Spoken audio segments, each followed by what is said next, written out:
Right now seems like a pretty good time to leave the UK full stop.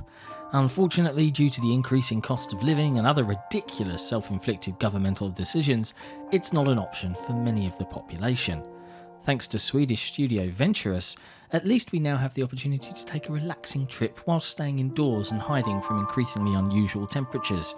Originally released on PC last year, their debut title has now been ported to the Xbox ecosystem. Designed to be played cooperatively by two players, but also to be played solo with an AI partner, I roped in my partner to help me navigate my way through the XboxEra review of Voyage.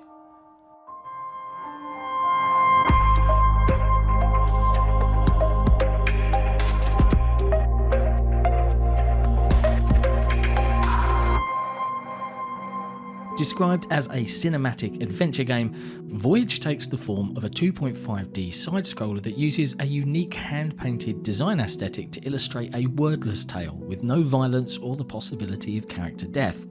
Beginning in a dark space, the male and female protagonists are required to work together to reassemble a statue that had been broken into three pieces, and when they select what appears to be a glowing jewel at its centre, teleportation takes place, and with a flash of light, the couple find themselves being jettisoned from some form of crashed craft onto the floor of a strange new world.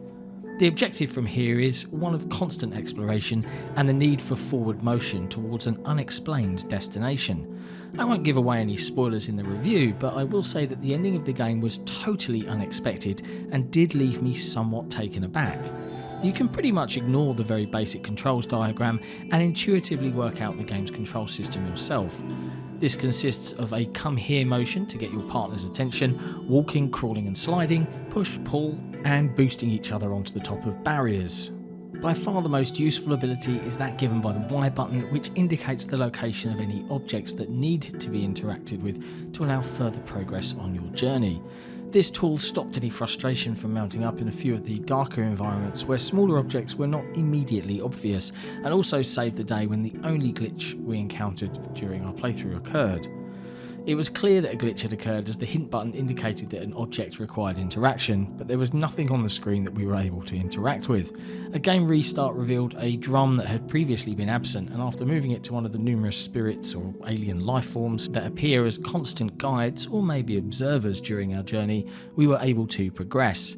Without working together, it's not possible for players to get past the very first section of the game, and to me, the inclusion of this optional hint system shows that the developer wants the game to be all about enjoyable exploration whilst collaborating as a team.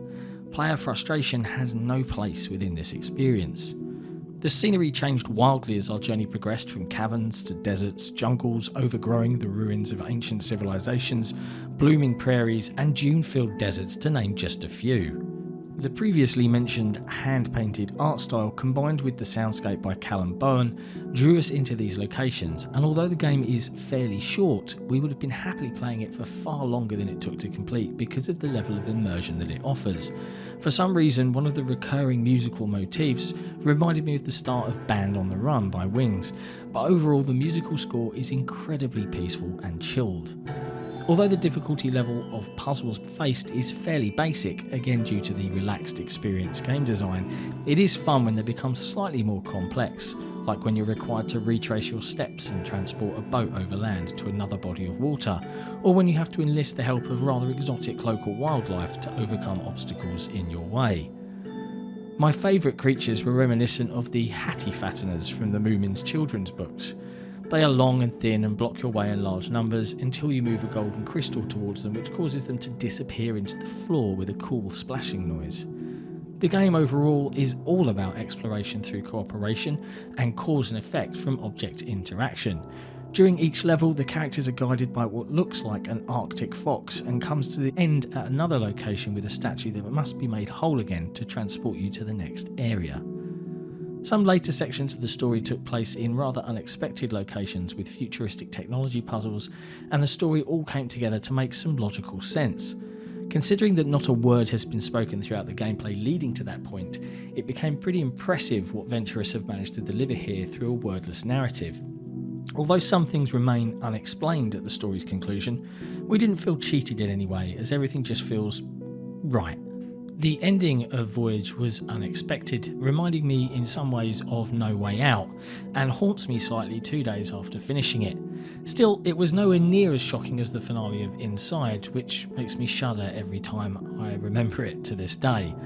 This is a simple, if slightly repetitive title, but I expect it will go down well with fans of the genre and achievement hunters, as a gamer score of 1000 is obtainable within a sub 3-hour game time. The only real criticism I have is that some of the darker environments made it more difficult to work out what we were required to do, but this is a very minor gripe, as it slowed us down by tens of seconds on the few occasions that it occurred. Voyage is a well-designed cooperative exploration game with an incredibly intuitive and simple design scheme. Rounding things off, Voyage is a well-designed cooperative exploration game with an incredibly intuitive and simple design scheme. Unique hand-painted visuals paired with a well-designed soundscape pulls the player into an experience that, whilst fairly short, is very enjoyable. The narrative is wordless and tells a clear story as the game progresses, and although it doesn't break any new ground, it's impressive for a debut title. I recommend this as a great chilled out experience to share with another gamer. Togetherness is more important than ever these days, so make the ability to hug each other in game wherever possible and enjoy this strange but wonderful voyage. Thanks for watching. If you enjoyed this video review, be sure to hit thumbs up, hit subscribe, and why not ring that notification bell so that we can let you know when we've got some fresh content. And we'll see you next time.